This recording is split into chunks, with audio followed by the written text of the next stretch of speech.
Good afternoon, everyone. Hello. So my name is Layla Mackenzie Dellis, and I am the founder and CEO of Dial Global. Dial stands for Diverse, Inclusive, Aspirational Leaders, and it is my great honor to be joined by each and every one of you today. I must start with tremendous thanks for the incredible power of those individuals that have believed in the review and the power of diversity, not only as a moral case, but as a strong commercial and strategic lever to drive better economic growth and prosperity now and for future generations of leaders. I must give thanks to our partners, because without our partners who backed this review from day dot, we would not be here today at the iconic New York Stock Exchange.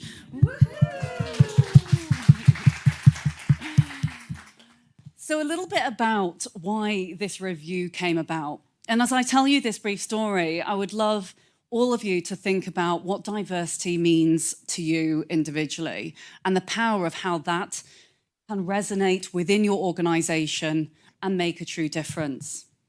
Diversity to me means being Chinese, being adopted by white British parents, recently understanding the immense journey of caring responsibilities, as well as also the loss of my dear father, who I know is watching today. Each and every one of these life experiences I carry with me and I take into the workplace in order to hope and drive better change for our future generations of leaders who don't just care about role models, they care about real models as well. And that is diversity. Diversity is every single one of us. And in particular, with this review, when it started, it was an idea. It was an idea that said, why? Why do we not see diversity at those senior levels? CEO -2 and the 2 direct reports. That is the executive team across what we used to call an executive search, the marzipan layer. Diversity is holistic, it's intersectional. And what the Dial Diversity Review seeks to uncover is rich insights from nearly 200 of the large US organizations, looking at that talent and realizing that actually we really need to help and support and nurture talent to enable that innovation, that productivity, that incredible power to thrive at those areas. Because naively, 3 years ago when I started this review with the wonderful Dial team who are here today, not only in the audience and have pulled together a fantastic show, but also back in the UK who are manning our streams as well and across all of our different media channels. But we realized the higher up that classical corporate hierarchy you go, the lower and the lower diversity. And so today, we're going to be joined by some inspirational and influential individuals who have all shared leading practice, what's worked, what hasn't worked, and how actually we can come together collaboratively, because it's all about collaboration, not competition. How do we come together and actually really move the dial in the right direction? So, a little bit of housekeeping before we welcome our first tremendous guest. We have tea, we have coffee, we have drinks, little nibbles as well over here to the side, so make sure you're not shy, you help yourself, want you to feel all at ease. The bathrooms are literally just out of the door, the back to the left, and make sure you just keep yourself fed and watered and looked after throughout the day. Finally, a few tasters of things to come. We're going to be going down to the trading floor. We're in the Siebert room today, which actually was named after the first female trader here at the New York Stock Exchange. Easy to remember that we've come such a long way within such a short period of time. But we're going to be going down, we're going to be watching the ringing of that iconic bell. We want to do our money shot, quote unquote, with all of you wonderful people underneath the bell next to the NYSE plaque celebrating diversity and difference. So we have that in store. We have leaders who are going to be sharing insights from the review, information that we have not heard before. We're going to unveil all of the statistics. And on the back of your seats, you have a little dial tote bag to take with you and a shiny copy of the review with all of its insights. So make sure you open that up and you enjoy it, because they're the first copies to be printed and the results will go out tomorrow. Without further ado, I would like to welcome to the stage Evelyn Espinel.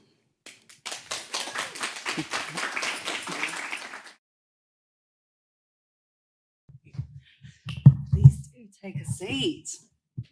So, our very first Fireside chat this afternoon is with the fantastic Evelyn Espinel. Eve is the Global EDI Officer for Unilever globally. Not only does she hold that role, but she is the first Latina born in the US to take the role at this level within Unilever. We're going to hear a little bit about her story, but also we're going to talk about talent and talent being able to thrive at those senior levels. So welcome, Eve. Great to be with you, Layla. I think you've done an amazing job today. And I know that you've all probably already looked through the report. I mean, it just is a work of art visually, but also the content that's within. So I'm very proud to be able to partner with Dow Global. It's been, I think, 3 years that Unilever has been working with you, and we've got a lot of plans that we're looking forward to. So thank you for inviting me. Thank you so much, Eve.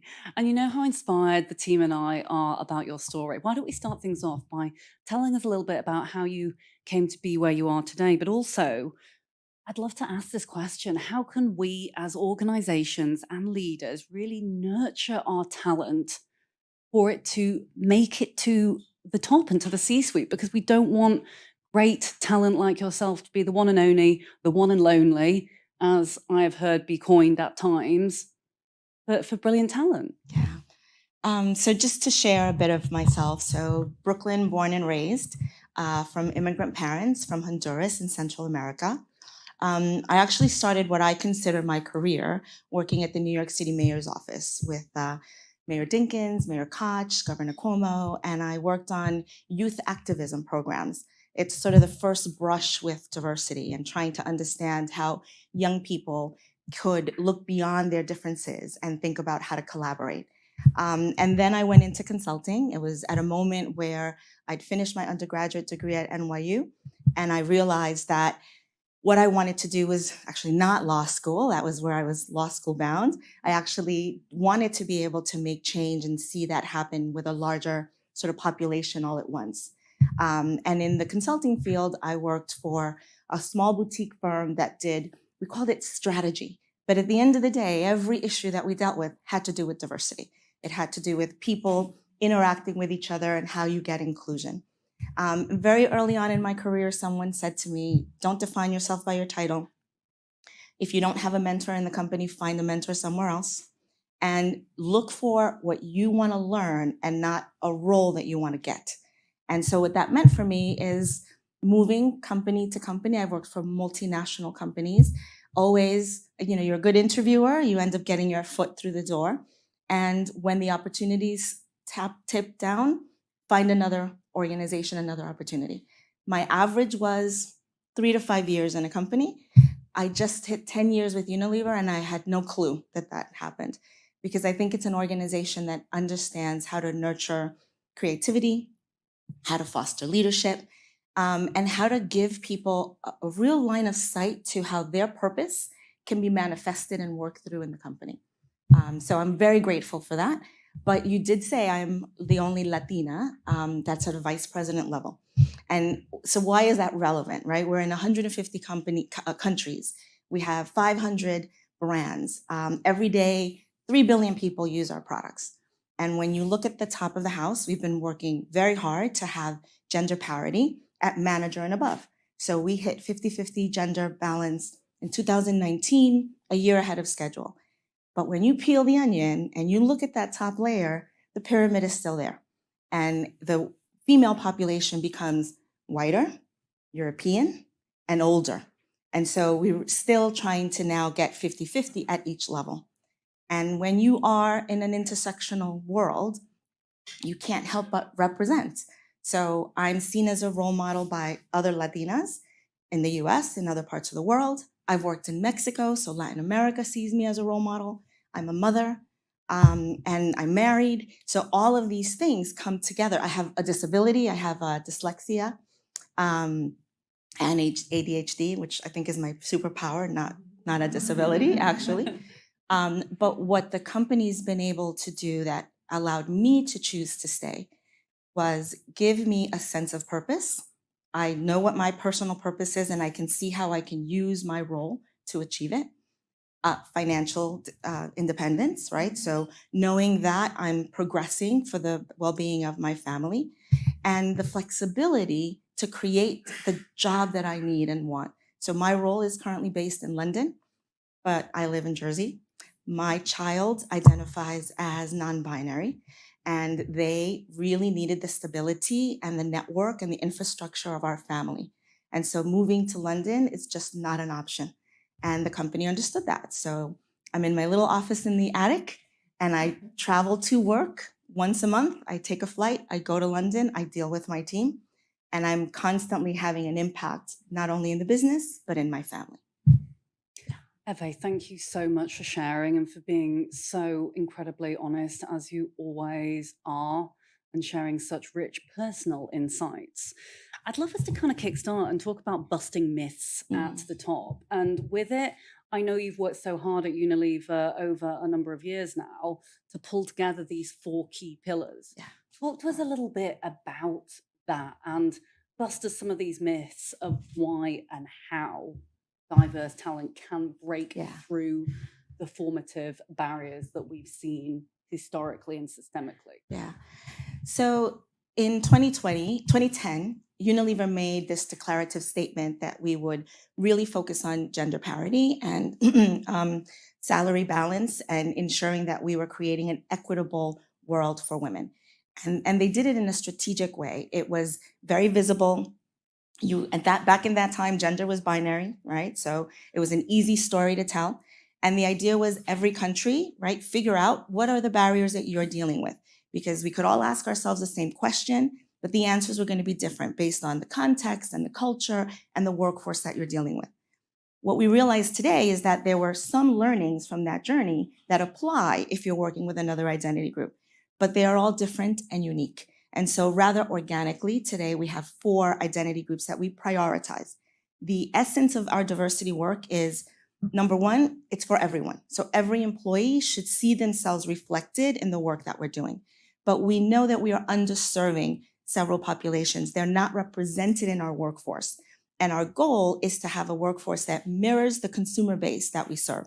You can always buy third-party data about what your consumer wants, but the fact that Evelyn knows why my mom is not going to stop using Goya, no matter how much I'm pushing Nor, which is the Unilever product, right? That sort of intimacy and relationship with your consumer, if it's reflected in your workforce, it allows you to respond better and quicker. So over the years, we've added people with disabilities, LGBTQI+, and now race and ethnicity. And I guess the myth busting that I'll give is when we're looking at this problem of, number 1, bringing people into the business, number 2, raising their level and having them have career progression, and then number 3, that sense of belonging, right? Where you are not going to pick up the phone for that LinkedIn job opportunity because the grass isn't greener and you're happy where you are. The attention seems to always be placed on the person that's different. How do we give them a coach? How do we give them skills? And my focus, actually, the change that my strategy has is it's not their problem. There's a problem in our systems. We have policies that do not consider the broader population. We've built an organization for the dominant group. And when you come into the organization, there's a sense of, can you make it here? Are you smart enough? And you're sort of on your own. And everybody's friendly and lovely and they run with you. But if you trip, they go, see ya. So really trying to make the organization understand that our own practices, assumptions, mindsets are the first barrier to having diverse people join our business. Shifting this idea that I need to find qualified talent and really breaking that down to what are the classifications that you're looking for. One example, supply chain is an area where we struggle to get to 50-50. We're at 39% female at the moment. And what we found is that there was an unspoken rule that to be a vice president, you needed to have had an expat relationship. You needed to have been in another country. The idea behind that is you're flexible, you understand cultures, you can work with people that are different than you. But 20 years ago, when the women that are in the talent pool today, they were not being given those opportunities. There were other biases there that said, well, this woman is probably not going to want to go, and a sort of a paternalistic attitude of, it's her childbearing years. We need to support her and have it be stable. And what you find today are women that said, I would have gone. Now I'm also caring for my parents, so this isn't the time to go. And you don't usually want to do that earlier in career. And so the myth that we were able to bust is, do you really need to have that expatriation? Are you just creating a barrier that you know is going to eliminate 50% of the population that's applying? And the work that we're doing now is trying to get to what are the skills that you need for that role? And how do those skills get demonstrated? So it's not, did you have this experience or not? It's, have you demonstrated that you can work at this level? And it's been a huge shift because the focus is on our senior leaders who are the ones that have to make the decisions, right? We did everything well when it was the senior leaders hiring below them. Now we're struggling when it's about changing that central group. Our CEO just left, Alan Jobs, and he left with one regret. Diversity was his second priority for his entire time with Unilever. He was not able to have a 50-50 board. And actually on his watch, we went down. So we lost some people and he backfilled with women. And he also gave the wrong answer when they asked him why that was, right? Where we're looking for the most qualified person. That's the wrong answer, right? The answer is either you didn't fully develop women, or you didn't wish to take the risk on them, or you didn't plan for the fact that people were leaving, right? So it's all process driven, and it changes the conversation. It takes away this sort of guilt. You are biased and you are making the wrong decision. And it really says, no, there's a systemic thing that we all need to be thinking about and working together. And the last myth, I think, is also for women, and I'll speak for myself. I always thought that at the vice president level, you're a little bit more like a Tyrannosaurus Rex, right? So you've seen them, they have little arms, so you don't get into the work, and they have the big mouth, and they come in and they criticize, and so I wanted to do work. I wanted to be in the nitty gritty. And at the VP level, I'm very grateful to be a player coach, but I also learned that if we don't provide role models and real sponsorship so that people can understand, what does it take to be at this level? What did it take for me to move my family to Mexico for 3 years? And how is my husband dealing with now being primarily in charge of everything now that we're back home, right? Because he still now needs to catch up. So the kinds of conversations that are needed are like groups, making sure they know they're not crazy and they're experiencing things together. And then cross groups, understanding the needs that are different depending on the person's background, their capability, and the context of the organization. And then developing our leaders, right? So that our leaders understand what it means to be inclusive. Those are the biggest challenges that we're working on. I think that we can all agree that that in and to itself was some incredibly rich insight, and there is plenty more to come. I'd love to very briefly summarize and touch on one or two pieces that you mentioned there. Belonging, it's something that all of us feel. I think we've all walked into a room and felt there's times where our skin is prickling, we don't feel we belong. Actually, the research has shown that those who feel they don't belong, actually, it's around 30% disengagement. Imagine if that went into productivity, we would be in an incredible, incredible place. I love that you mentioned, Eve, early intervention.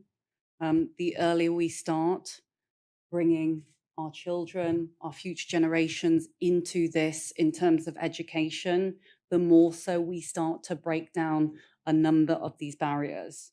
And finally, you mentioned your CEO and his honesty and his transparency. We live in a world now where actually honesty is the only way forward. We can go on social media and you can see our younger generations, of which we have 5 within the workplace, they literally, they will question leaders. They will be the first to go on social. And so departing with a legacy left, but also with a mantle to pass on for the leadership that says, hey, do you know what? We can continue moving that dial is key. And it reminds me of one campaign actually that we're doing a lot of, and Karen may mention it actually in the next tremendous panel that we have, and that is CEO activism. We can tell you more about that later, but the importance of our CEOs as forward-thinking, innovative leaders being activists.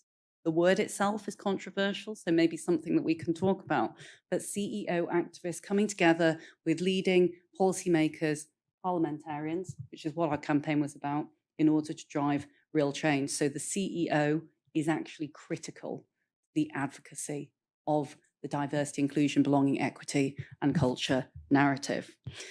Without further ado, I would love to welcome and thank Eve for an incredible panel. More insights to come as we move into our first panel of the day, which will be led by the fantastic Karen Walker. Karen is a contributor to Forbes and runs her very own practice. She is a huge supporter and friend of Dial, and we'll be hearing from her introducing some incredible leaders on the next panel. So bear with us for just a few minutes.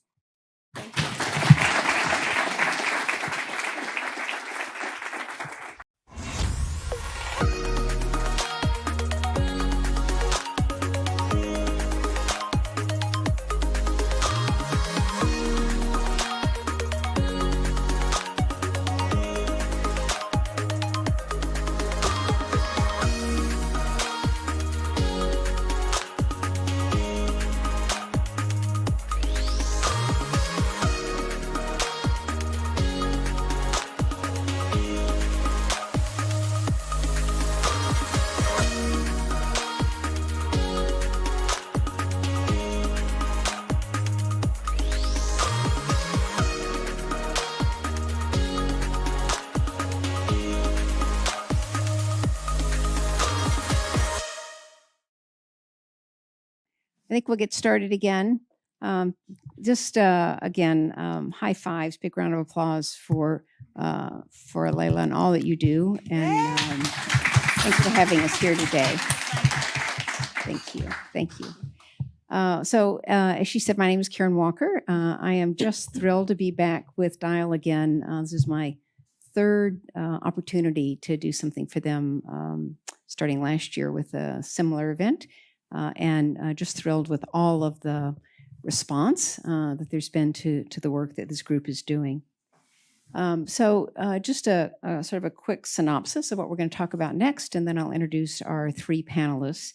The Diversity Review's 2023 research shows a steep increase in workforce data collection in the UK, but less so in the US.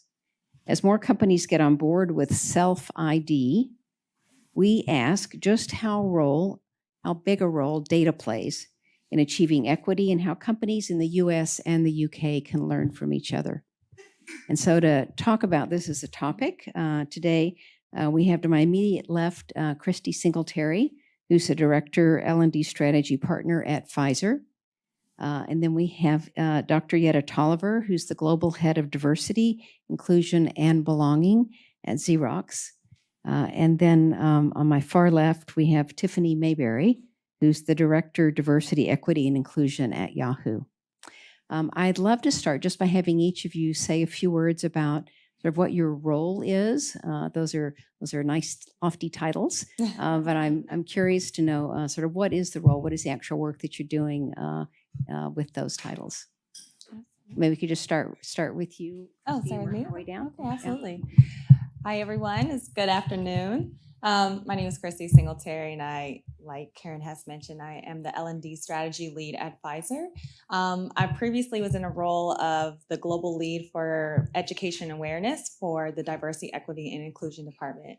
And I focused a lot on different awareness campaigns, as well as implementing our learning journey, where we allowed to take our colleagues through a sense of inclusion all the way to allyship. So we were able to launch that this year alongside with our other self-ID campaign that really ensured that we are capturing all the data in US and Puerto Rico.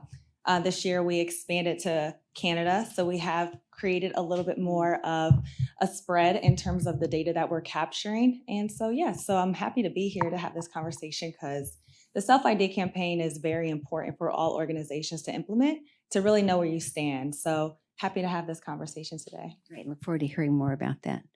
Well, and thank you so much. I'm really glad to be here after flying from Dallas this morning and landing here in a monsoon that sky opened up and closed the gates down. So I didn't get a chance to change. So here we go, travel outfit. So it is definitely my pleasure to be back again. So I must have did something right. Dal asked me to come back again this year. A part of Xerox being a trailblazer and my role in the global head of diversity, inclusion, and belonging at Xerox, we purposely chose belonging. And I love just how the last set ended with talking about the importance of belonging. But how do you really know it without getting inside of the data? And the intersectionality is where we focused in on to ensure, along with self-ID and everywhere we can, get to really know the employee better, who they are, so we can better understand how to meet their needs, give career opportunities, even down to benefits and development needs. That's where your data is very, very important. I'm no stranger to Xerox. I've been with Xerox 36 years. They did recruit me when I was 2, and the child labor laws have prevented that since then. But I spent a lot of my times in Xerox employee resource groups. That's where a lot of my experience as I transitioned into this role, which sits in HR. Never wanted to go to HR. I was an operations person, formerly in compliance, worked in sales, just never thought I'd land here. But because of my passion and understanding where Xerox has been for many, many decades, we're, again, no stranger in focusing in on diversity and inclusion and now belonging. It was definitely where I wanted to land it and go. And I'm so excited about having this conversation around self-ID and what we've done to continue to make progress in that area. Wow, how do I follow that? Hello, everyone. My name is Tiffany Mayberry. I'm Director of Diversity, Equity, Inclusion, and Culture at Yahoo, and so very excited to be joining these individuals, this conversation that's so important on self-ID. My job focuses on workforce and workplace experiences and inclusive and representative strategy across all of our orgs and businesses. So I definitely dive very closely into data, what that looks like, and looking at that foundational element to know what are the next steps, what are the accountability measures, what are the action steps, what are the items that we could be doing collectively. This is a collaborative effort. It does not just sit on this team. And so when we talk about workforce and workplace experiences, that is the culture. And so self-ID absolutely identifies what that looks like. Who are we? Where do we stand? What do we think? So that way we know what next steps to take. And so I'm, coming from a legal background mostly, and being honestly a social worker at heart. Humanity is always at the forefront and what that looks like for everyone. And so self-ID absolutely ties into that because we need to know who everyone is, how they identify, what they are representative of in order to know how we act upon that. So Terrific. Thank you so much. Well, thrilled again to have all of you here today. Tiffany, I'd like to start with you. Maybe you could start with just defining what is self-ID for people who are new to that term or maybe new to this work. And I know you recently launched your self-ID campaign. If you could talk about some of the lessons or challenges that you could share with us about setting up this kind of an initiative. Absolutely. Self ID is absolutely one of the kind of near and dear things to my heart. And so grateful that we were able to launch this so quickly over this last 8 months, I will say, at Yahoo. Self ID matters because it focuses really on a few key areas of personal autonomy. Who are you? How do you feel? How do you want to be represented? It's very much focused on advocacy and social change, access to resources, um, just a lot of different initiatives that I think if we are doing this work in the area that we sit in, and if I'm touching every other business org across Yahoo, for my case, how do we know how to do that? And so Self ID was a campaign that we launched. And I don't really want to say it's a campaign, it's really the impetus of just our culture. And so it was launched in December of 2022 in the UK and Ireland first. And we launched it in the US in March. I'm very proud to say that 94% of our employees at this time have identified as far as ethnicity in the US thus far. So since March, that's huge.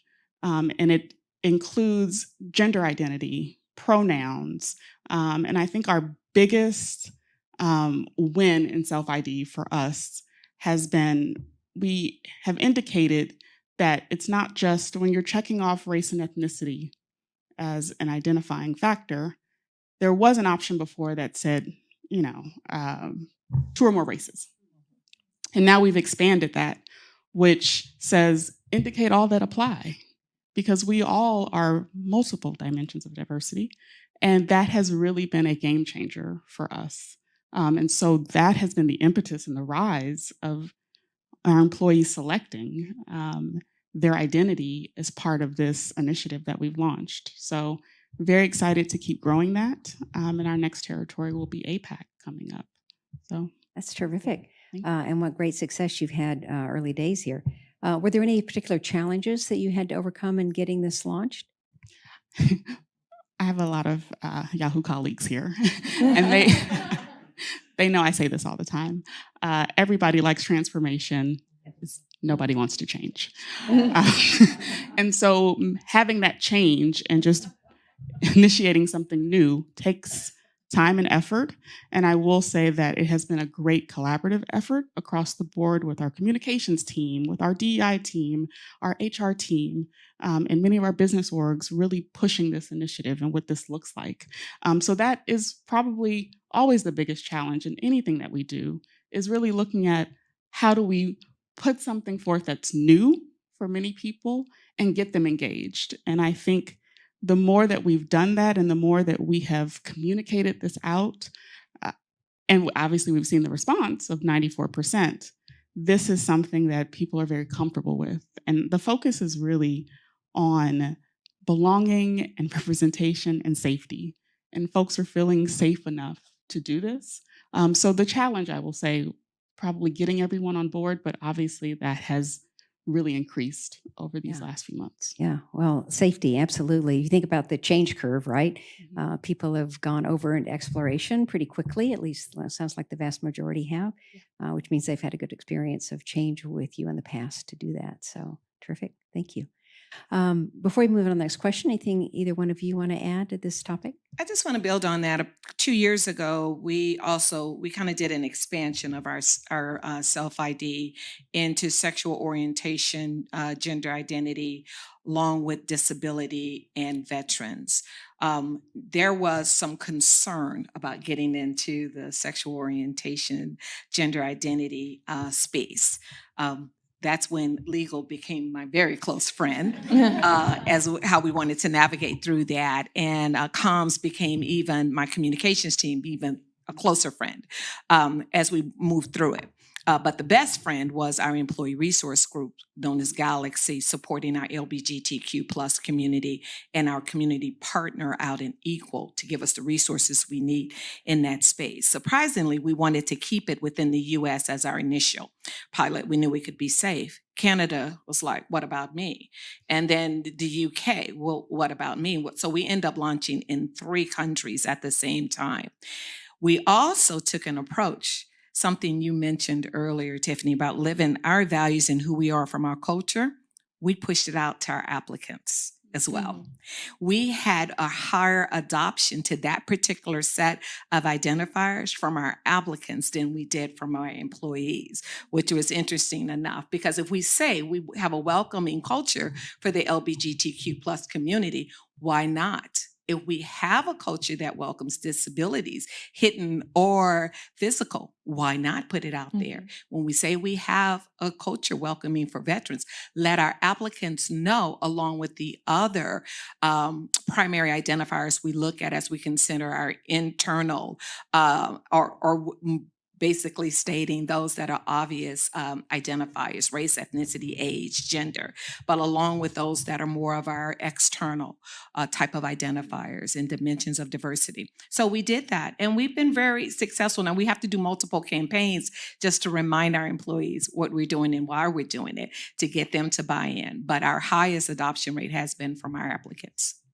Perfect. Thank you. Yeah, I'll just add on. I love what you both are saying, because the continuous launch of the campaigns is an ongoing movement. Right. Because every time that you launch it is the raise your hand, but what about me? I don't see myself reflected in the campaign. And that's data themselves, that people normally, just because you have that campaign, there's probably other areas that they're not feeling accepted or included as well.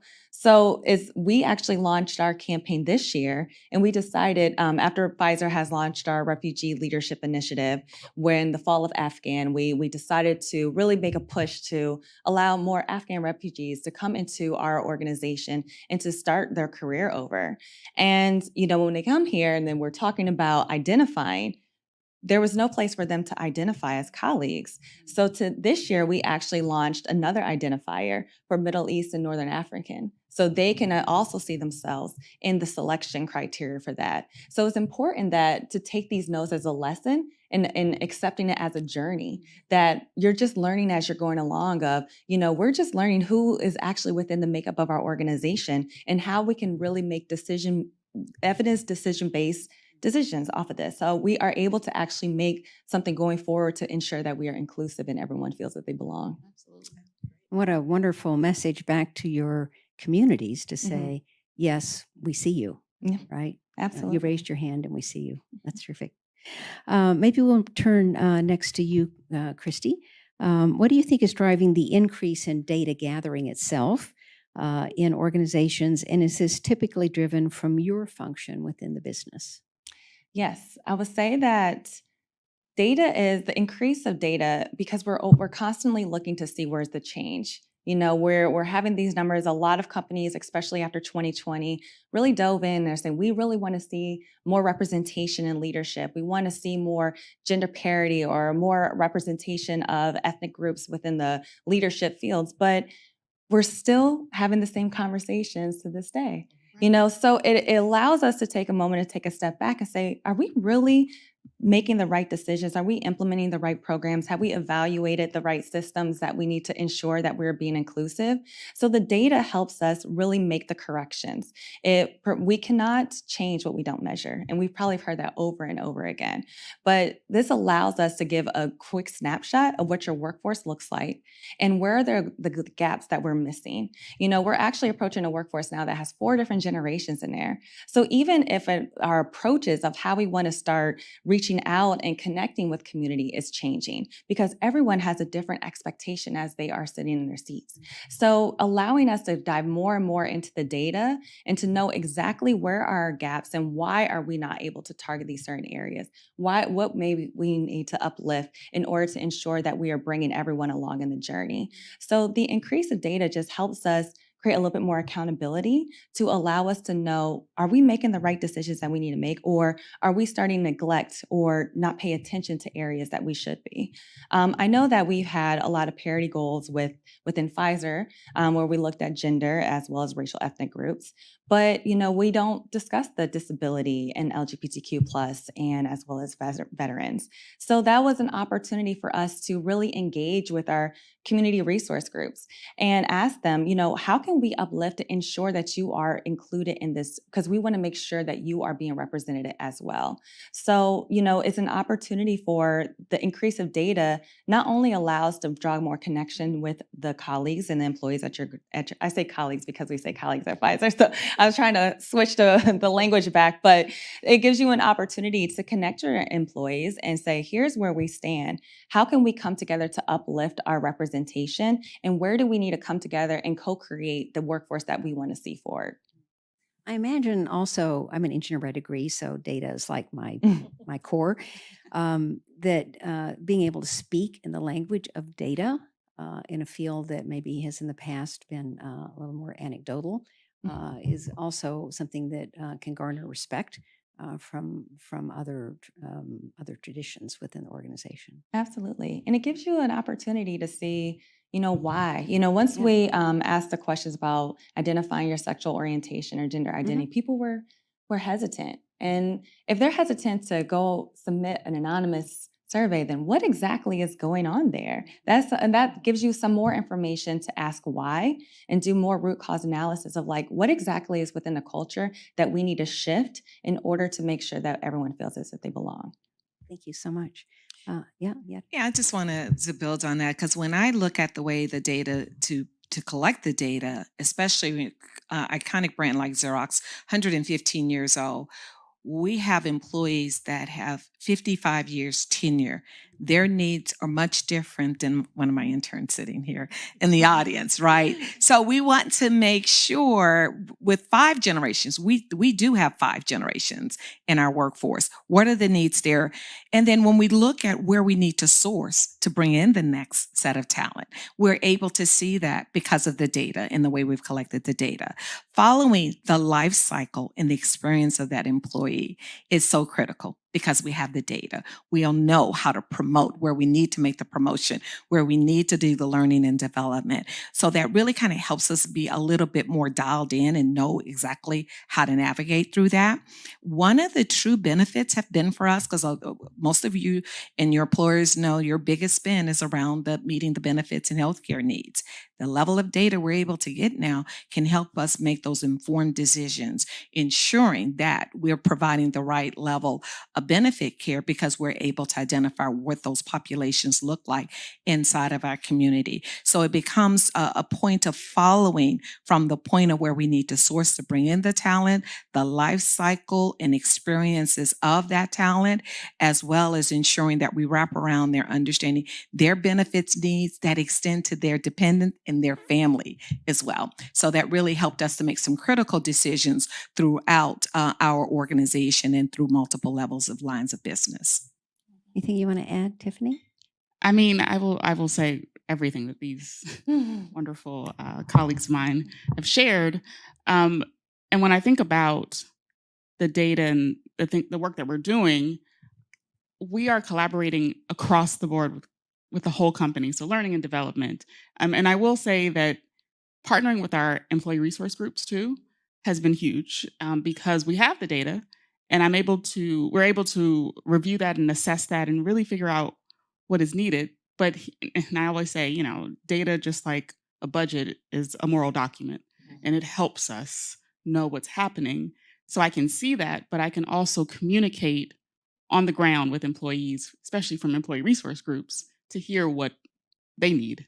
And so able to marry those two together to say, hey, these are some resources, these are ideas and things that we need to be implementing or expanding or growing, and doing that in collaboration with all of our partners across the board. So Yeah. love that. Just before we move to the next topic, I'm curious, you have this data.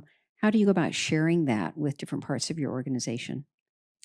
Well, for us, the transparency is key, but some of it you do have to hold close to vest. So you can't share everything. But there is a way to also, and I don't know for my other fellow colleagues on the panel, what their approach would be. I know, but for us, transparency is key. And the employee resource groups, they're very popular about telling you, let us see the data. Very transparent. I've heard them. If come you're up a not couple of times. transparent, they'll shut you down in a minute. Yeah. So, but that is pretty much, it depends on it. That truly is it depends kind of response on where we would share the data and how we do share the data. Especially if I can go back to when we talk about LGBTQ plus community, that's a little bit sensitive. So we need to make sure whatever we do is aggregated data that we do share out, because the population is so small. So that kind of helps us to navigate through that piece as well. Making sure where it is sensitive, we say it is sensitive, can't share that with you. But if there is a story to tell, a compelling story, we do have a way to present it from an aggregated perspective. And same for us.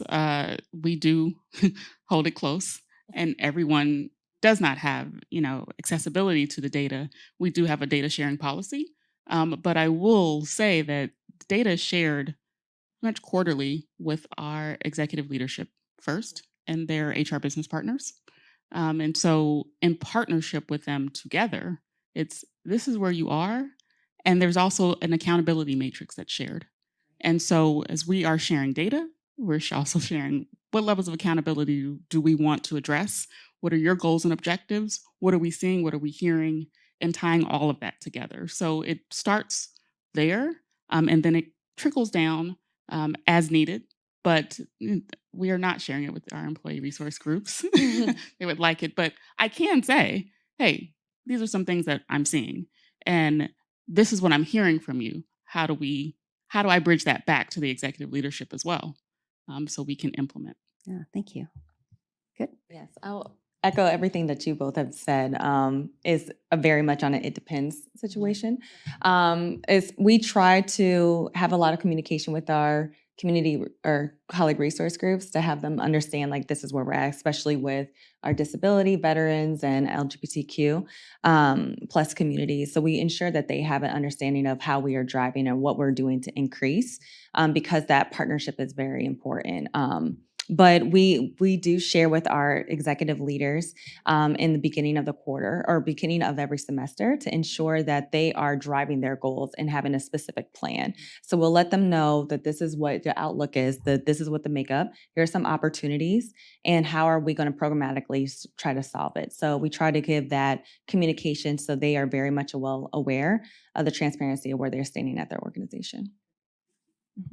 Great. Yet, if I could turn now to you, we talk about what gets measured gets done, right? You were just talking about that, being able to take this data and do something with it. What effects can you share about how data is allowing your organization to accelerate towards an inclusive, equitable workplace? The one place we are sharing data is around, we have an initiative to increase our representation of women globally, because that is one diversity marker that is consistent among the 60 countries we have employees. So we have an environmental social governance KPI that we've put out there that says we want to increase that representation. In the US, we want to ensure that we're inclusive of underrepresented talent, and that includes race, ethnicity, gender, disability, those that self-identify as LGBTQ+, and those that self-identify any disability, physical or hidden. So we do carry that on a dashboard and ensuring that those two, improving the representation, social KPIs, is on this dashboard that updates daily. And again, that does have proprietary viewing by anyone that's in our senior leadership position. So that's the top 1% of our organization. They have access to it. And of course, from the C-suite. So each of the C-suite officers get to see their operations, and it goes down 4 levels. Because we want to ensure that they can see where they are against that particular KPI, that's why we ensure that we give them that visibility. We also put toggles inside of that they can also see all of the workforce and see how they're moving the workforce across various functions, if you will, if they're looking at hourly, if they're looking at at our exempts, if they're looking at management level, executive levels. So it has all of these different dials to look at, and you can look at a period of time. You can go back 2 years, you can go and look at current as today. So that really helps us to be able to utilize that. And we find that that particular set of data is pretty common in our space for DEI types of assessment and surveys. They're constantly looking at it. That took some work off of our HR analysts. Is kind of why I landed on that dashboard, because they kept having to churn that same information constantly. So we just put it there, and now it's accessible for everyone. And we just even made it to where if you want to take it into your meeting with your staff, you could just make a PowerPoint image of it and be able to move from there. We are trying to double click down in it to make it the next set of diversity facets we can look at as well. But right now we're able to use it because of the environmental social governance KPI around it. So that allows us to give some representation to what they have, and they can have access to that particular type of data. And what we have seen though, the dial on moving for the representation of women globally has slowed up a little bit because we have overall workforce. We also show where we're hiring in, but the problem has been the broken rung, if any of you are familiar with it, from McKinsey study, is real. We're losing. A lot of our women, we're losing, and we're able to see all three of those different flows of our workforce. Overall, how we're hiring, and then our attrition. And we're starting to see our women are leaving just because they want to make different career decisions. So we're trying to figure out how to level set that and what we can do to create the stickiness for them to stay. But if we didn't have that live dashboard to be able to see that, we would be reacting way too late when they're at the exit. Perfect. Thank you. Tiffany and Christy, anything you want to add? No, yeah, that covered it. All right. Well, we're rolling down now in our final few minutes. I just want to ask each of you, what do you suggest that our audience can do as a takeaway from what you've learned from this conversation? Maybe one specific thing you think people can do if they're not already?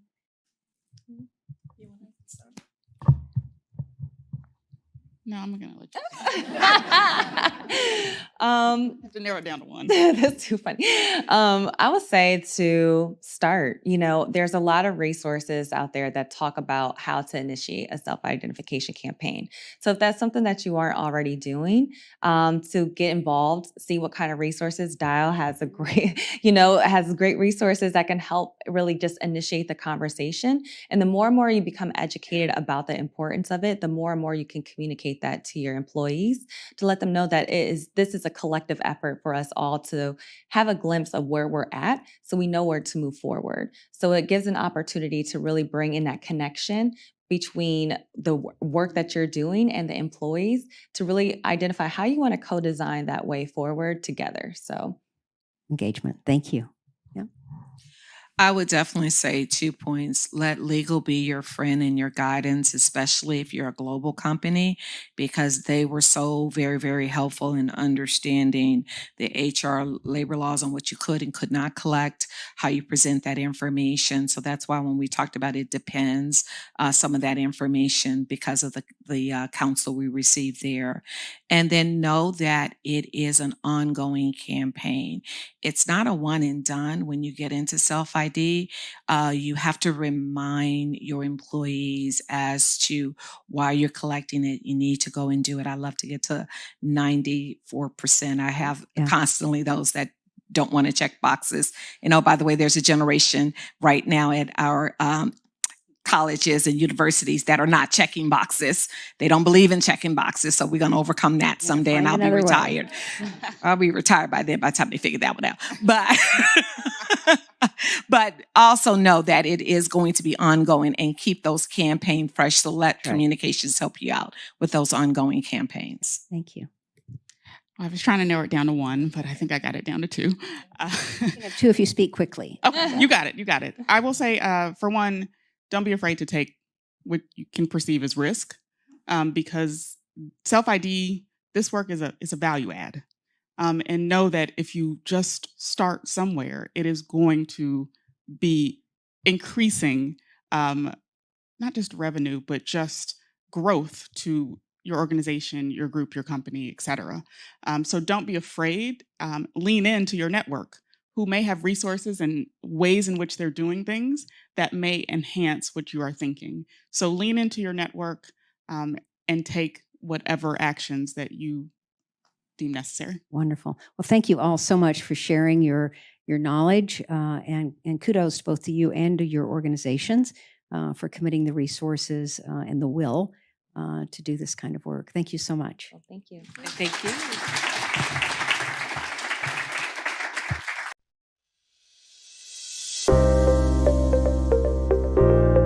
By factoring in these 10 specific facets of diversity, inclusion and belonging, organisations can get a very real and measured account of exactly where they are today. They can then look at the ways in which they can move their dial significantly forward by identifying the areas that need the most work and development. The 10 facets are important because it actually puts a framework around it that makes the industry have a better opportunity to manage it in both the UK and the United States. The diagnostics in the report help organisations benchmark it themselves against what the industry is doing, how they report, measure, but most importantly, take action on the findings across the report. It's useful data that, in my opinion, everybody who is responsible for culture should absolutely read. When I think about why people should take time to read yet another review, the reality is that you don't have to read this review in one. You can go in and out throughout the year. We won't solve diversity and inclusion and the barriers that's in place in organisations by one review. We will solve this by working on this over time, really investing in sustainable solutions, and the Mackenzie Dellis review allows you to do that. So you should take time to read the report, and I know there are many reports that cover the different characteristics. The reason for it though is it really is that one-stop shop. It has all of the 10 facets in there, but also it's great because it gives you feedback about how you're doing. There are fantastic case studies in there. And what I really find valuable is there are absolute nuggets of ideas that you can take and you can put them into your organisation. You can create a fantastic discussion in your organisation from all the insights that's in there, but through those ideas, you can actually turn those conversations into action. The future of diversity is in reporting. It's so important. We say at the foundation, what gets measured gets done, but you can't improve unless you can measure. And so it takes inclusion, diversity and belonging within all forms of organisation to a place where you actually know if you're making progress, you understand what your baseline is, and unless you can do those things, it's just talk, it's just in the abstract. So what we do is we provide practical solutions to allow people to affect the change. Not only do you get a report on how you've scored as a business, that means that you can look at it and see where you're scoring well against other businesses or not so well, but it also then enables you to build a plan and actually really understand where there's opportunity. Apart from obviously being the right thing to do, inclusive cultures are absolutely differentiating against others. You know, the best high-performing cultures have a high degree of psychological safety and inclusion. And when you can bring a group of people with diverse backgrounds, experiences, beliefs, and they can come together and feel that they can be the very best version of themselves, it becomes really, really powerful. And that's when you get the most innovation, the best outcomes, and most of the statistics say that that's the case. We really encourage leaders to look at an approach which is based by scientific methodology as opposed to purely common sense. It is together that we can move the dial forward. Thank you so much, Layla. I am really, does this sound okay? All right, there we go. First of all, I hope we can hold your attention as we work our way towards the ringing of the bell. Let's face it, that's the exciting thing that we're all about to do. So we'll do our best to keep you all engaged until then. So I'm really excited to introduce the panelists today. I will start with the first person on my list here. I'm not sure it's the order that they're standing over there, but Nicole Schaefer. She is the Director of Occupational Health and Wellness at Pfizer. Nikki Schaefer.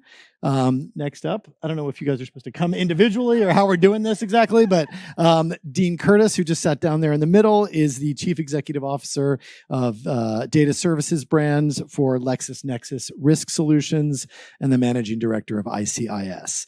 And then far my left, your right, Kathy Presto, Chief Procurement Officer at HH Global. So today we're going to be talking about have we reached the end of empathy? I like that title, very provocative. Hopefully we haven't reached the complete end of empathy, but this title is born out of data that is in the report that you all have from Dial, which has uncovered a significant decrease in support for working parents and caregivers in the US.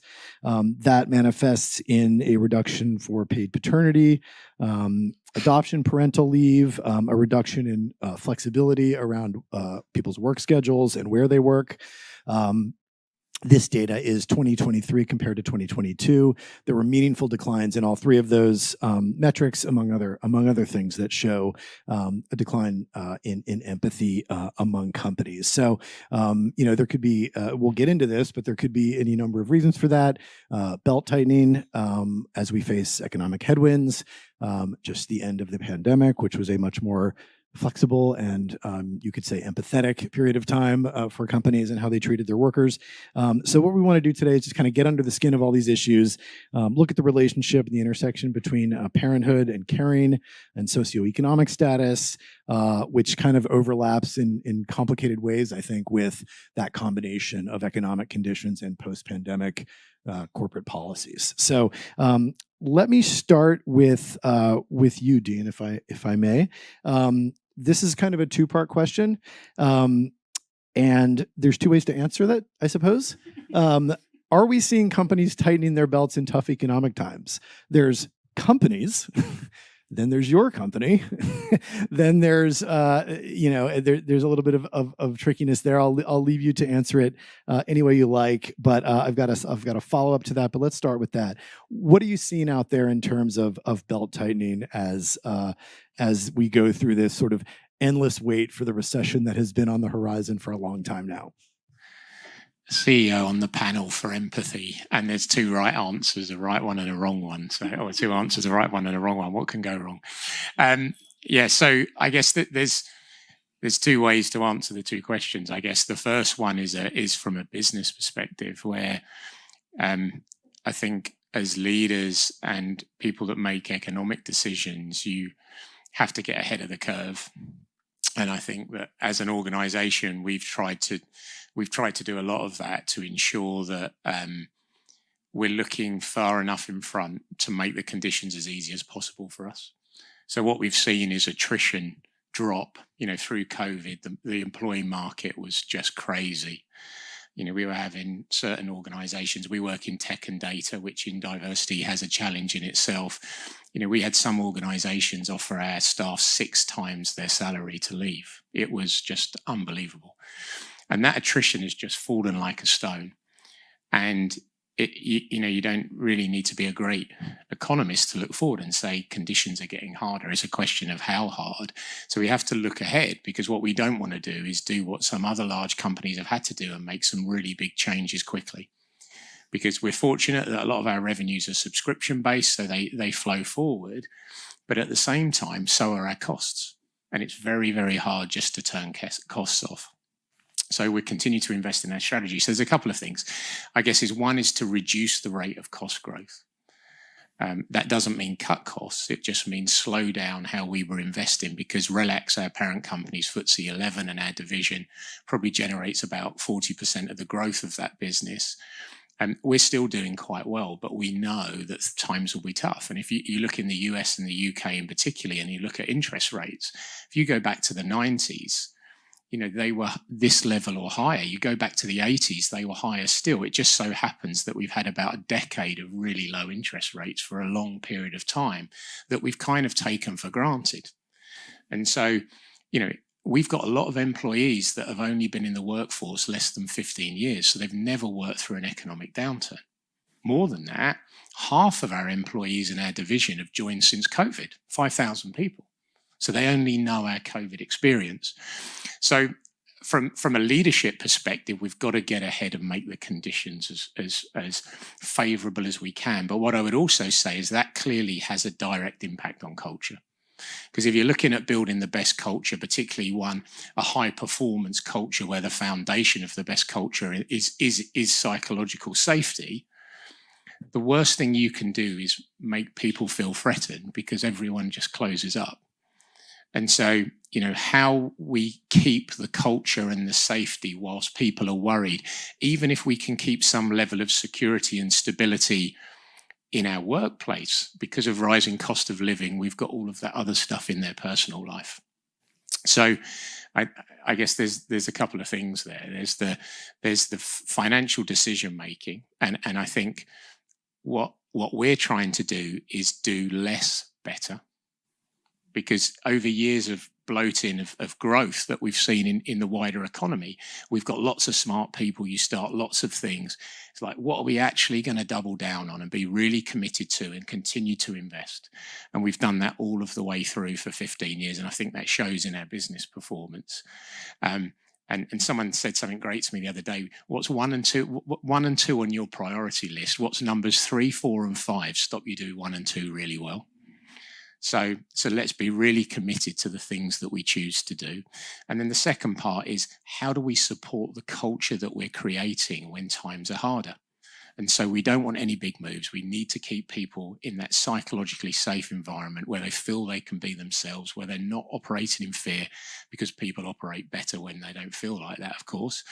And also how we support them. So ERGs and various other employee initiatives to make that work. Yeah, thanks. So what I'd like to do actually is put the question and sort of the follow-up question to the other two panelists here. Whoever wants to jump in here. You got into this a little bit, Dean, but the question is, how do you as a business balance support and survival with tough choices in such economically challenging times? And I'd like to add to that this layer of working parents and sort of working parents that became accustomed to certain flexibility over the last few years. That, again, to repeat myself, a combination maybe of boom times in 2022, 2021. There was, times were less challenging than they are right now, just from a purely economic standpoint, more challenging from a COVID standpoint, state the obvious. So, what are you, either at your own companies or just other things you're hearing out, colleagues, friends that have similar positions, how do companies adjust to this period where there is this unprecedented transition underway between what we all were doing between 2020 and 2022 and right now, as return to office is continues to be such a significant debate in the workplace? So I think for Pfizer, there are a couple of things. Though, that have happened. So we also, even during the pandemic, had a very distinct group of folks that were able to work from home, but we were also essential business. So all the manufacturing, all the research and development, and goodness knows the vaccine wouldn't have happened if we still couldn't have continued to do the work during that period of time. So you've got these two groups that one group was very flexible and they were at home the whole time, while another side of that, just like healthcare workers and others in many other industries, continued to be at work 5 days, 7 days, a whole lot more hours, etc. So I think that pendulum has been at the ends of the spectrum so much that what we're seeing is, how do we manage the expectations of both groups? So the ones that were in the office, not the office, but in the workplace during that whole time, they're seeking time off work because they're saying, look, all these other people got to be at home and I didn't. And the group that was home, who never would have thought, we all had to turn on a dime to be able to be at home. No company that I know of would have ever said prior to March 13th of 2020, we're all just going to send you all home. You just go, we'll get it all figured out. That never would have happened. Even trying to work 1 day from home a week was a challenge, and for a lot of people. And so to have that complete flexibility, some people didn't like that they were home and their families were all there, and how did you figure it out? It was a couple years. People figured that dance out. And I think now we are dealing with expectations, and Christy actually said it about the 4 generations in the workplace, and then someone else said 5, but it's not just parenting. It's parenting your parents, it's a grandparent, it's another family member. And as a healthcare provider of myself, I've got everybody's family. I've got the in-law side, I've got my kids, I've got the parents and grandparents. It's a lot to try to juggle.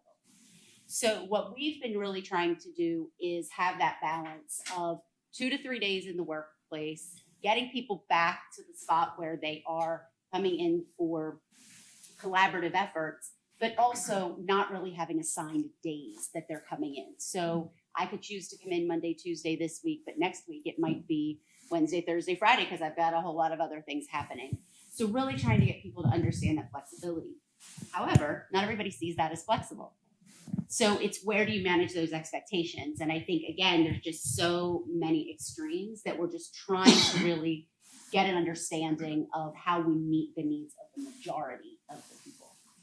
Right. That is such a key point, is that there used to be this kind of default setting that was, the same for everybody. Not everybody, but, compared to nowadays, more or less everybody.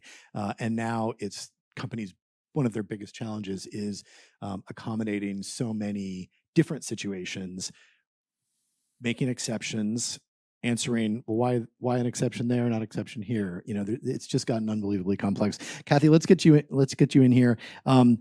We were talking beforehand. Your company has some unique characteristics that relate to this question.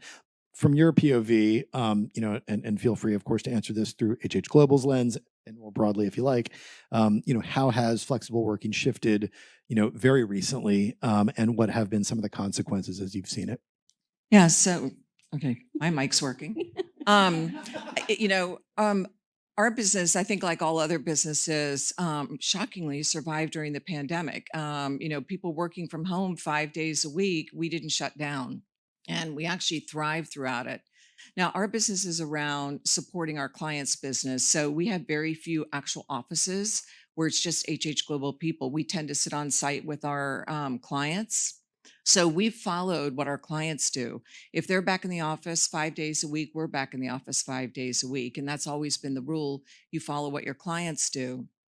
But we've been extraordinarily flexible, not only with all the generations that are there, but with working parents. We have an ERG specifically for working parents to talk about the challenges of how do I work from home when I've got a 2-year-old running around.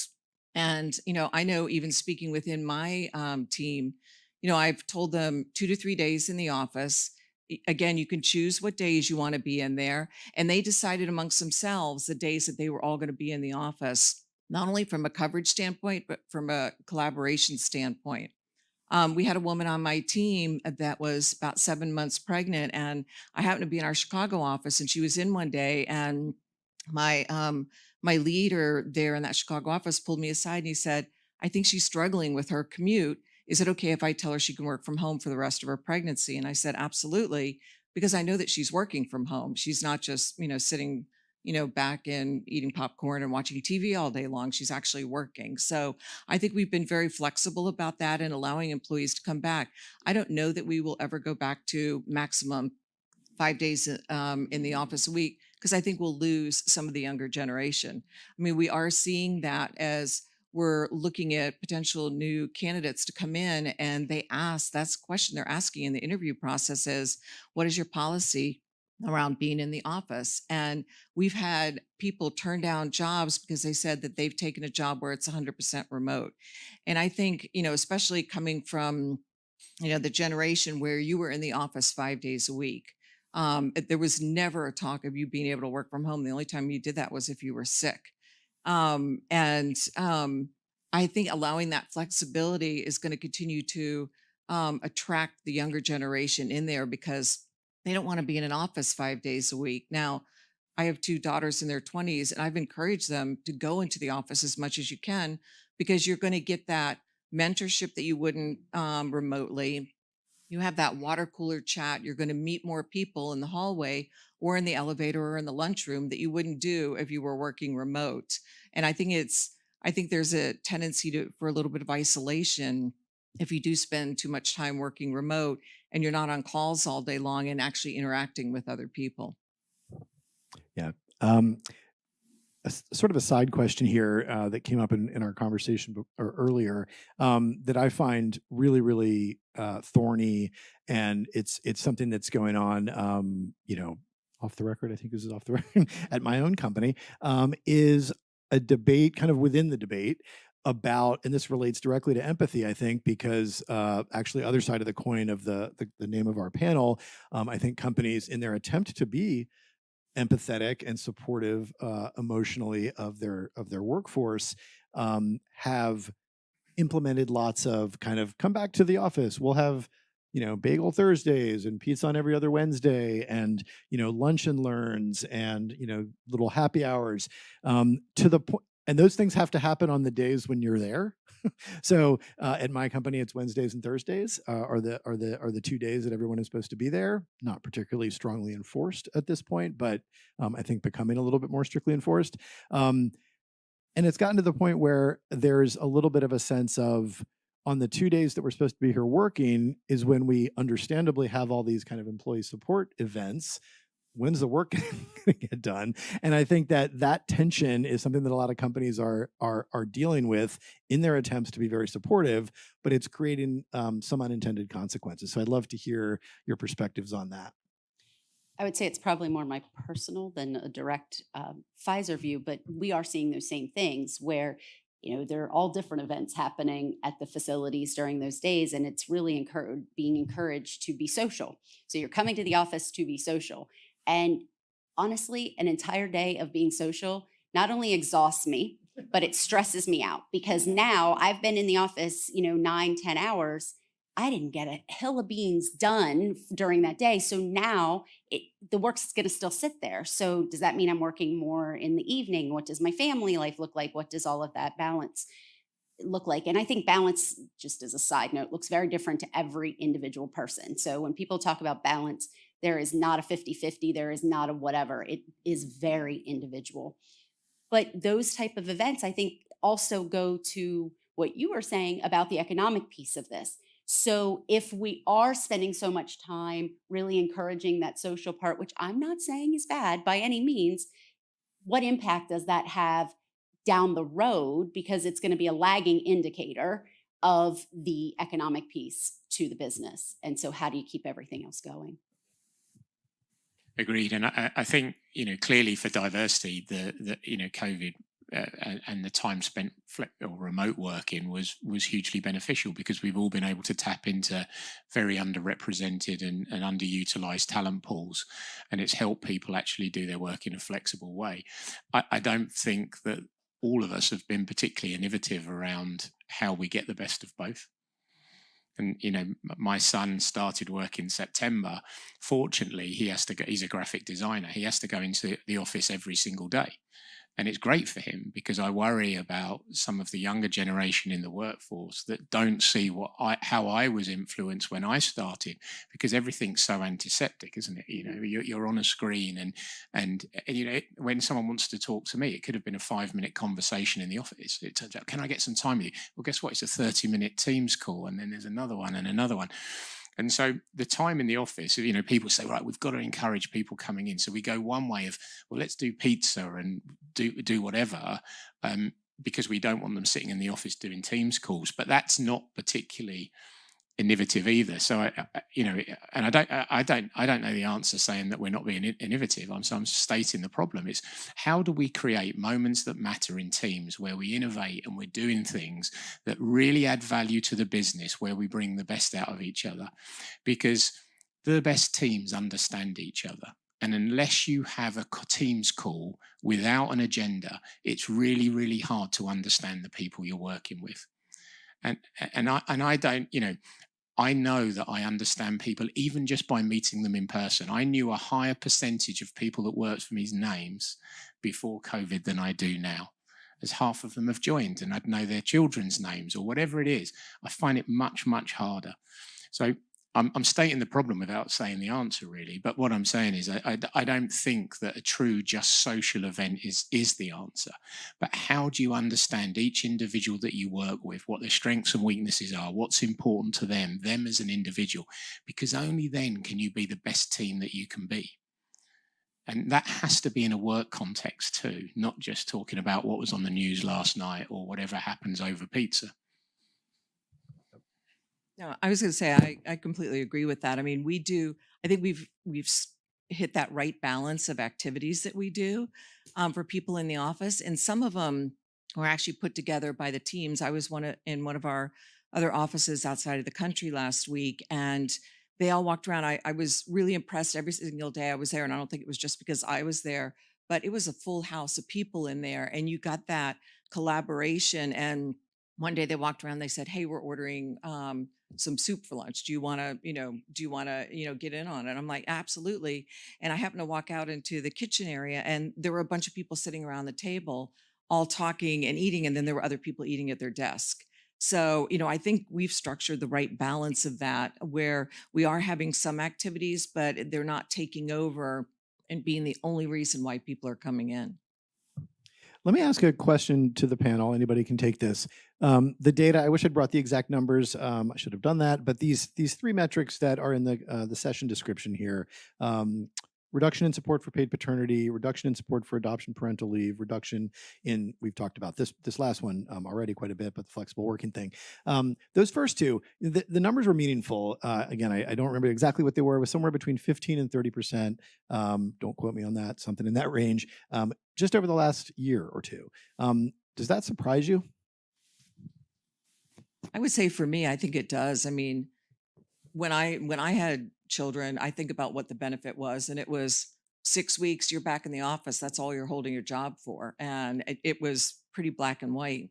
And now I think there's a lot of flexibility, not only in the benefits that are provided, but in what you're allowed to do afterwards, and the flexibility, of being able to spend a couple of days working from home to ease on that commuting time, or, whatever that case may be. And also the flexibility if you have one day a childcare issue, that, for somebody to call and say, "I need to work from home." I could have never done that 20 years ago. And they would have been, "I'm sorry, what?" You need to be in the office no matter what.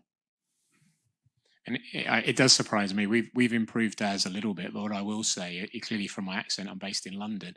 In the United States, the cost of childcare and parental policies is far, far worse than it is in other countries. And so it's how do you ensure that you embrace parenthood to be a positive thing for your workforce. And I know myself, I've got 3 children. When I had children, I fundamentally became a better person. It wasn't about me. It's everybody's choice, but I didn't really know myself. And all of a sudden it's right, what I'm now, what do I stand for? And there are so many benefits to it. And I'd like to think that anybody that works in our organization wouldn't miss those key moments with their children. To be honest, like I used to at the start of my career, things got better for a male parent in terms of shared, maternity, paternity leave and sharing of the workload, which also then helps my wife. But I don't think anyone should miss the sports days and the school plays, and time goes quickly. And now we have got flexibility and people can get their work done. We should encourage people to do that. But going back to the point, it's much, much harder in the United States than many other countries based on the policies that are there. And it's something that we should all try and lobby for, to be honest with you, because it alienates so much productivity and opportunity for key people of a life event that should make a lot of people stronger than they were before they had it, certainly more purposeful. And I know with the large company that we have as well, I never would have expected those numbers to be that way. Now, again, I know that it's a variety of companies, but we have no intention of cutting hours. We're looking at what else is needed, what else is the desire for. So that is definitely another piece that all the things you said, Kathy, are exactly what I thought about. When I had my oldest son 21 years ago, I remember going to my boss at the time And I was on call. I'm a nurse practitioner by trade. I was on call for a manufacturing site 24/7. I was going in and suturing at 2 a.m. and doing all of that. I asked to be at home 1 day a week, and I thought I was going to lose my job. And I got it, but then it also did another part. I watched all of my peers getting promoted to manager, and never once would I ever go in and ask about that because I was afraid they were going to take away my 1 day at home with my kids.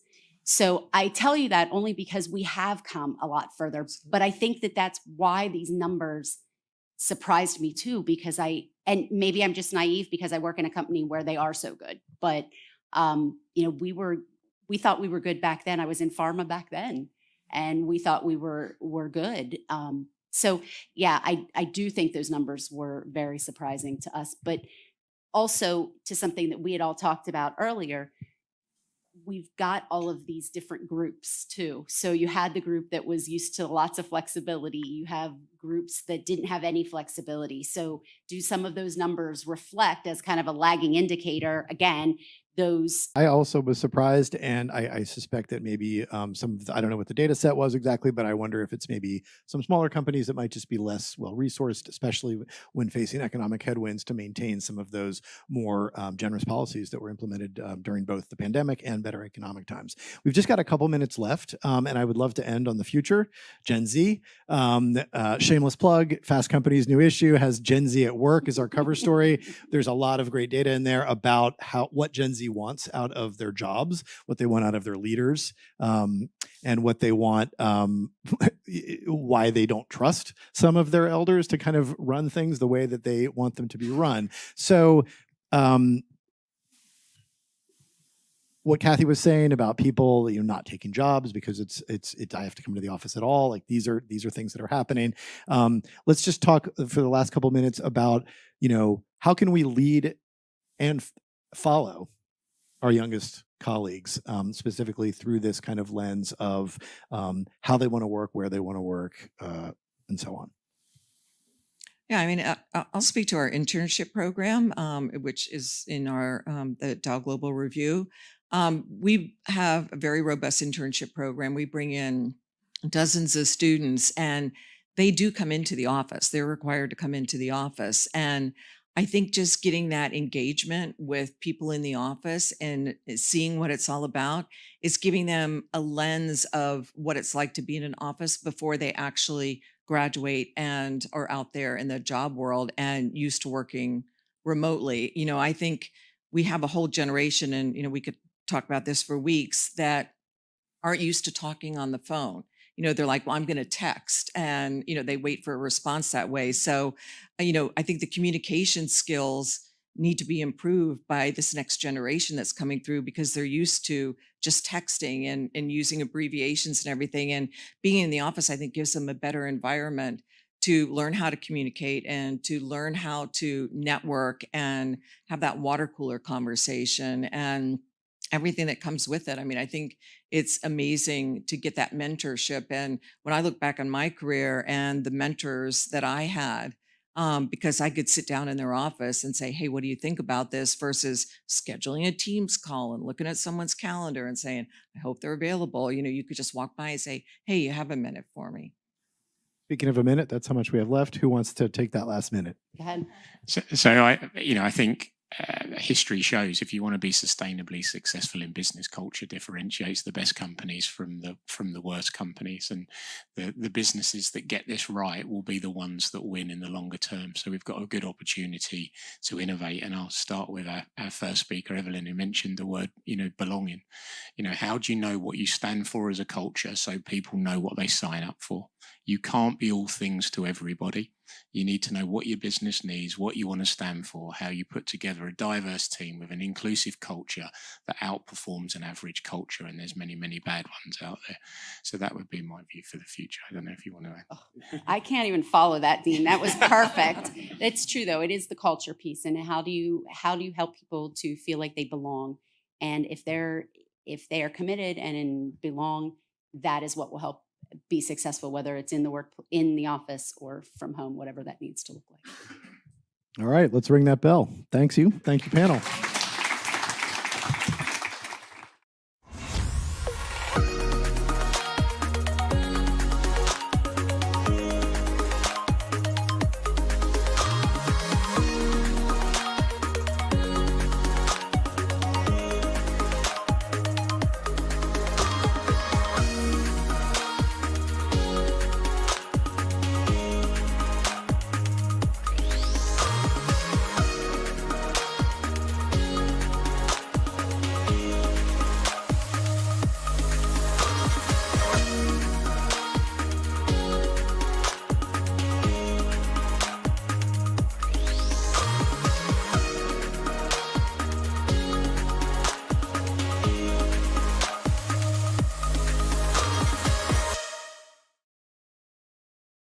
I'd love to welcome Ray Dempsey.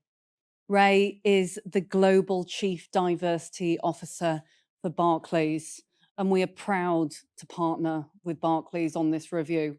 On a personal note, Ray is someone who I admire tremendously and has been very kind and generous to really back some of this important research, along with a number of our other fantastic research and corporate organization partners. Ray has an unusual background. He started off working within government, actually, also investor relations. Finds himself also being an engineer by trade, which I'm sure he'll tell us a little bit more about very shortly. Prior to joining Barclays in the global role that he now holds, Barclays are making some fantastic strides towards change with Ray at the helm, in particular when it comes to socioeconomic status, one of our 10 dimensions of diversity, one of our facets, as we like to call them.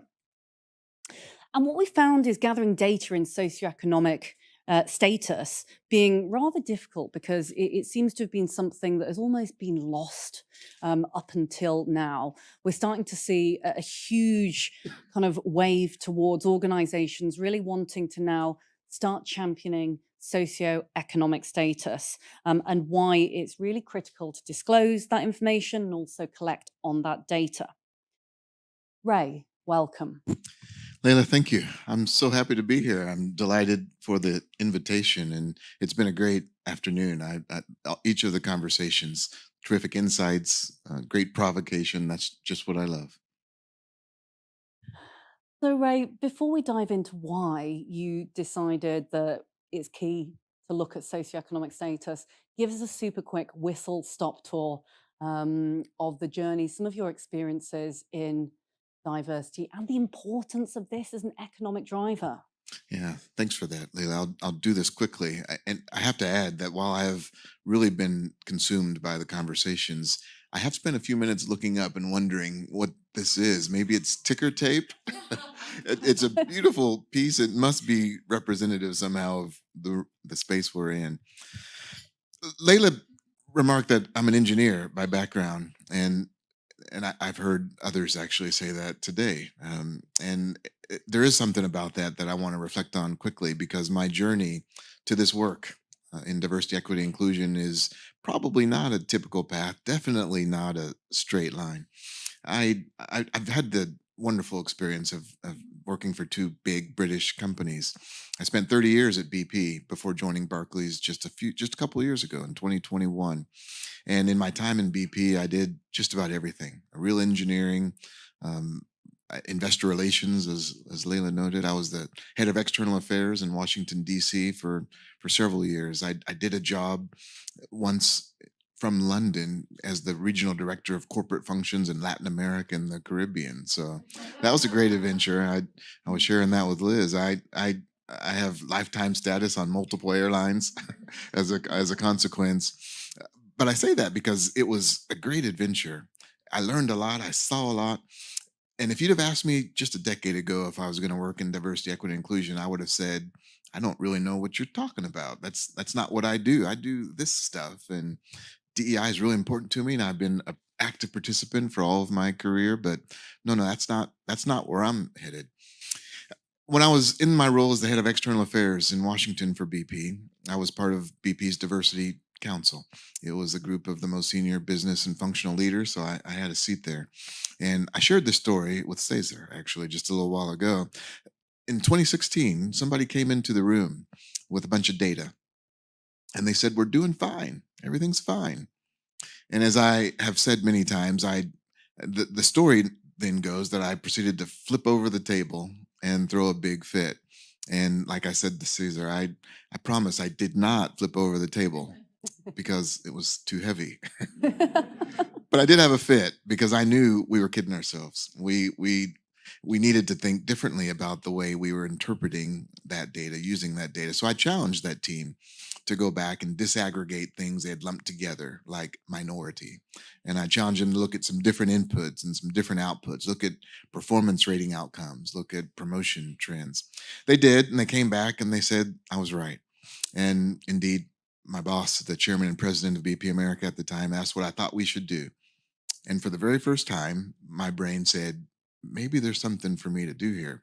I wrote a 2-page paper outlining what I thought we must do if we were serious about driving real progress in diversity, equity, and inclusion, drawing on then my 25 years of experience and observation, my time in ERGs, my time as a business leader, and contemplating the kinds of challenges that I faced myself in attraction and retention and promotion.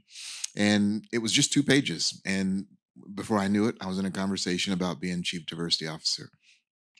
What's important for me about that is once I got there, all those other things I had done functionally and in businesses and in different geographies, all of a sudden it makes sense that it was all preparation for this really important work that I discovered wasn't just my job for that moment. I discovered it as my mission, my purpose.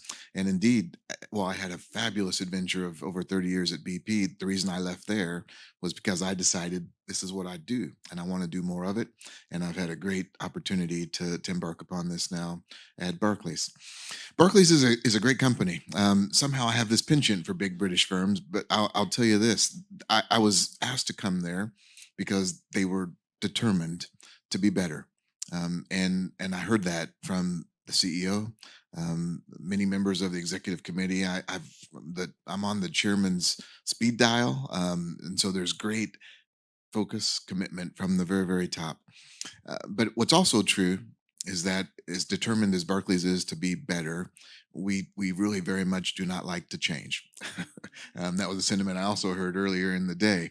And so that inertia is a challenge that we face, that all of you face. It's part of why spending time in conversations like this one with great conveners and thought leaders like Layla and the Dial team helps us to actually get our minds focused around the things we have to do to drive real and measurable progress. Ray, thank you so much for sharing. And this is a message to all of those advocates who are in the audience and those who are watching on the live stream actually tomorrow, is that why can't all of our diversity officers, our champions, be on speed dial to the chairman? Because this is a strategic role. We know the moral case, but this is a strategic business role that deserves a seat at the table. It absolutely does. So something for us all to be thinking about there. Let's dive into socioeconomic status. I know you've seen a lot of differentials between the UK and the US, and it's something that we're really seeing now. It's something very important indeed. Companies are measuring it, they're putting targets out there. Why is this so critical to you at Barclays, Ray? Yeah, I love this question too, Layla. There's a few truths about this. When I arrived at Barclays, there was conversation about socioeconomic inclusion, but it wasn't a formal part of our focus. And just last year, actually, in 2022, we added socioeconomic inclusion as one of our 6 agendas. Like Dial has 10 facets, which I really admire.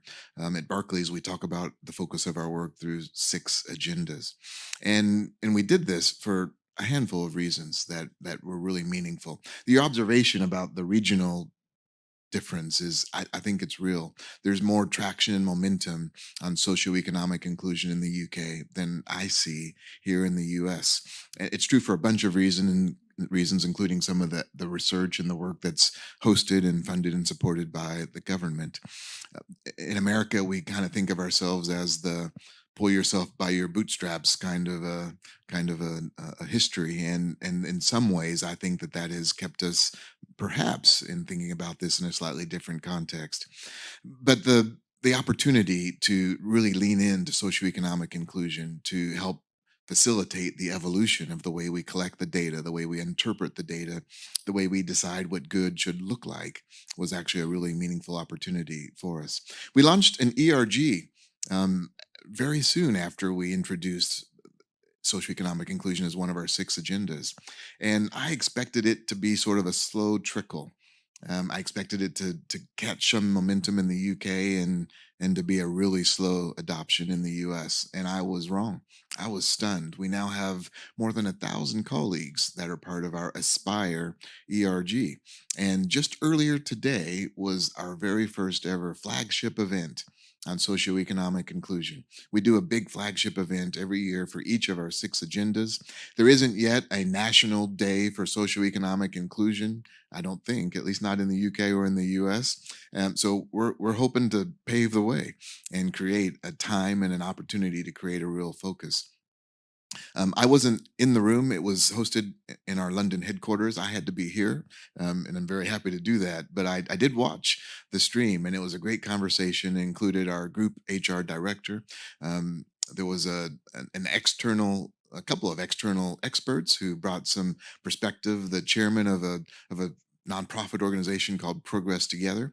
That's part of the effort in partnership with the UK government to drive progress. There's something about socioeconomic inclusion that we often overlook. There's 2 challenges probably faced by those that see themselves as part of that community.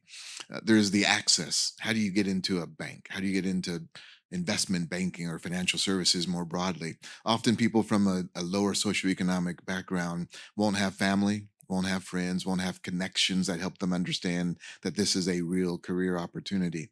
And while that matters a lot, and it's a feature that we see in many of our other dimensions of difference, there's another truth. People from a lower socioeconomic background often will sometimes find their way into organizations and then really struggle to navigate. They don't have the coaching and the advice and the examples of how do you operate within that sort of a context. And so it means that, consistent with our theme of equity, we've got to be prepared to do different things for different people, to meet them where they are and help them have the chance to be at their best and compete on that level playing field that we all aspire to. So one last thing I'll say about this, Leyland, the way we define socioeconomic inclusion, I think, still leaves room for some evolution, some growth. We've adopted essentially a UK government frame for how this is done, and in large part, what it means is that each of our colleagues has the opportunity to identify what their parents did at age 14. So I've done the exercise. I've completed the data collection, and I struggled. When I was 14, my father was just coming out of active duty in the US military, and the descriptions and, I don't know, the 5 or 6 different options didn't fit neatly to him. And so while I eventually picked one and ticked the box, I think there's a real opportunity to get sharper and clearer about what does it really mean. We collect this data at the moment through our Year View survey, our annual people survey. We will include it in our HR data soon. We're going through an adoption of Workday, a massive implementation. Many of you perhaps have done this, and so you'll know why we haven't quite gotten to it yet. But in the Year View survey data, we found that 40% of Barclays colleagues, those who've completed the survey, identify as being from a lower socioeconomic background. So that's a great sign. It means there's a lot to do. By contrast, 90% of the most senior leaders in the bank identify as being from not a lower socioeconomic background. So there's the rub, there's the challenge, and arguably the opportunity. Right. I think, judging by the murmurings I can hear in our audience, and I'm sure those that are watching on the stream afterwards, that those are some really, really poignant figures right there. And what's fascinating is the things actually that we can learn from our different cultures. And actually, we've come across the pond today. We see much of the time as well over in London. But actually, those 2 countries have such different ways of approaching and understanding this, starting also with the fact that we've got to make safe spaces for people to be able to want to then share this information. Now, before we close for today, I'd love for you to maybe share with us any final words and why it's so important for organizations to track, measure, and manage, and ultimately, if I may say so, get involved in the Dial Diversity Review again, because what doesn't get measured does not get done.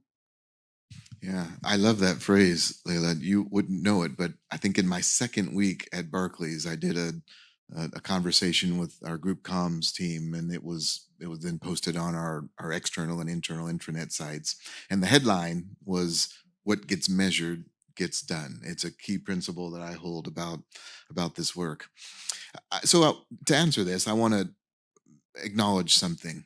I'm among 50 of my best friends, and no one will take this outside the room, I know. So there's a truth. As we were preparing to launch socioeconomic inclusion, I was a bit skeptical, and I pushed back on my team, and we had some pretty deep conversations. My worry wasn't that this wasn't important and urgent. It was that maybe it was a mask, that maybe we were using socioeconomic inclusion to make easier the conversation about other dimensions of difference. And I explored this actually quite vigorously, because there's a couple of truths. The conversations that we have in the United States around race and ethnicity are pretty far ahead of the maturity of those kinds of conversations in UK, Europe, and the rest of the world. And that makes an important difference, because there is indeed a real intersection between the data and the results that you see when you look for metrics around socioeconomic inclusion and you overlay them with other dimensions of difference, especially race. And most acutely in the data that we've observed so far, that intersection with Black or African American in the US context really comes through powerfully. So while I pressed on this, what I also began to appreciate is that there's actually a whole lot more to what we can achieve through a focus on socioeconomic inclusion than just holding up what I worried was just sort of an umbrella. And indeed, by committing the focus and the energy to driving progress in this way, to measuring who fits in this space, it would actually enable us to go into more intersectional conversations, like our focus on gender has now allowed us to do in examining how gender intersects with other dimensions of difference, whether race or disability or LGBT plus, and the whole list. And if we make real progress, that rising tide will float all boats in a meaningful and powerful way. So if this is the way that I can access business leaders around the world to see the opportunity to be engaged and commit their energy to driving progress, that is no bad thing. So the way that you engage business leaders, I believe, is not by trying to convince them all that it's the right thing to do. It is the right thing to do. There is a moral case and a moral argument for the work we do in diversity, equity, and inclusion. It's not just a good thing to do. It's not just because it makes people feel better or more included. That matters, and that's an important part of what we do. But we do this work because it actually underpins our ability to compete and perform as an enterprise. And that's the language of business leaders.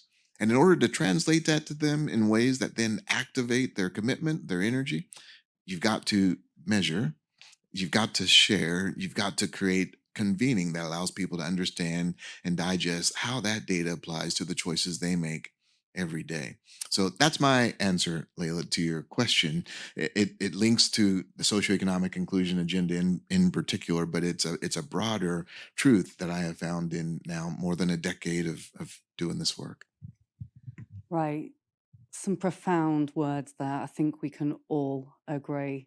What gets measured gets done.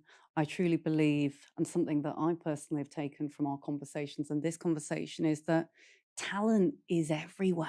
It's everywhere. But opportunity has not been everywhere. And it is our responsibilities as leaders, like Ray, like each and every one of you, to step up, to take that accountability, not only because we know it's the right moral thing to do, but because it truly is an economic and social driver, a commercial lever for prosperity now and for those future generations of leaders. But it starts with us. It starts with us. It starts with our organizations. It starts with our voices.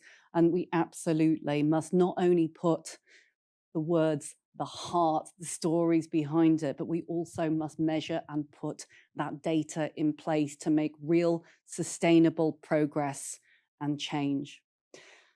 And on that note, I want to thank you all so much. I want to thank everyone who's watching this. We are so proud to be partnered with all of you. I'm also so proud to have as a SME that we pack a punch above our weight. I'm proud that I have a brilliant team to work with at Dahl Global. I really, really am.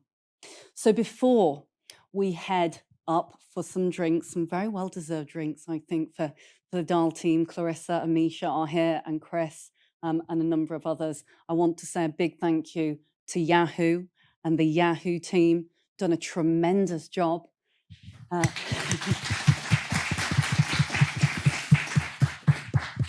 huge thank you. Oh, we're going to have loads of rounds of applauses now, so let's go through them. I want to say thank you. In fact, maybe we do a big round of applause actually at the end for all of them. But Yahoo have been fantastic. Shannon and team, thank you for backing this great research. Barclays, Verizon, Expert HR, which is owned by LexisNexis Risk Solutions. The longest but very beautiful title that it is. Also an organization called Relex, which owns a number of these fantastic brands. Walgreen Boots Alliance and Boots in the UK. Alpha Financial Software. Havas, HH Global, that are doing tremendous things when it comes to supplier diversity. Let's put our money where our mouths are. And also Pfizer. Oh my goodness, you know, this is about health equity as well. Diversity is, as we've heard, it is an evolution. It's living, it's sleeping, it's breathing, it's eating. It continues. I don't want this to ever stop because it lives and it breathes, and it's our responsibility to continue. So on that note, thank you. Make sure you visit us. Make sure you get involved in the review. dahlglobal.org. New York Stock Exchange, you've been tremendous. Thank you so much for hosting us. We're very, very, very proud. Let's give a huge round of applause to everyone and our speakers. Thank you.